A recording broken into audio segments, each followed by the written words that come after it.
Hi everyone, Michelle Giannato, Vice President and Patient Advocate of Auto Brewery Syndrome Information and Research. My husband's body would convert the foods, specifically carbohydrates, that he ate to alcohol, and he would become legally intoxicated.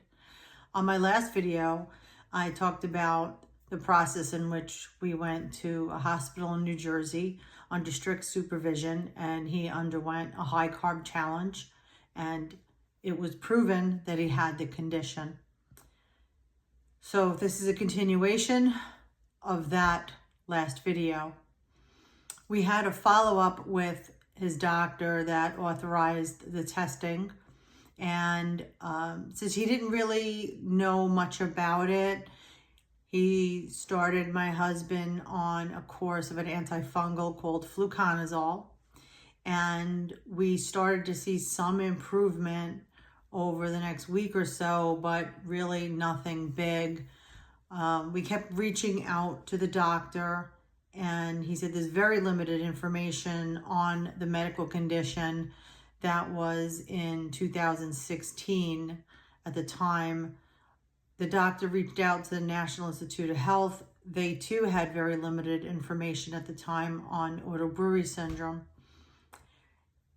After a month or so of being on this antifungal and we're seeing limited improvement, I decided we need to shop around for another doctor. It was then I was met with a very humbling, disappointing experience.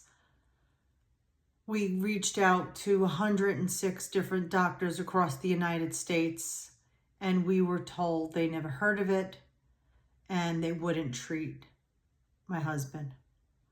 We searched for 3.5 months. We found a doctor in New York City that was willing to try and work with our doctor in New Jersey. But the doctor in New Jersey pretty much said they really didn't know what to do if he wasn't responding to fluconazole. We went to that doctor in New York City, and with my husband's liver and kidney enzymes being so elevated, they were afraid to give him more of an antifungal. We kept seeing this doctor in New York, and we also met with gastroenterology. We've met with infectious disease, and everyone was afraid to tackle this medical condition. It got to a point where my husband's blood alcohol was reaching 0.30 on any given day and staying there for days, and he was just constantly sick. I reached out to his primary endocrinologist, and I was crying and begging for help because we couldn't find anyone that knew of this condition. The doctors in New Jersey tried, and they were at a loss. The doctors in New York that we went to see, they were afraid to treat him. We went back to the drawing board and continued to call different hospitals. I thought, because we had a diagnosis, how difficult could it be to find a doctor to treat this? We already had the high carb challenge. We already had the diagnosis. Why was it so difficult to find someone? And living in the tri-state area, I thought, this can't possibly be this hard, but it was. It was very hard. While my husband's medical insurance was doing a worldwide search for a doctor that heard of it, I reached out to his primary local doctors where we lived, and I said to them I was fearful that my husband would die prior to getting help. His endocrinologist had called me and said, I have someone that could help you. And he gave us that doctor's name and number. We reached out to the doctor, and he agreed to see my husband.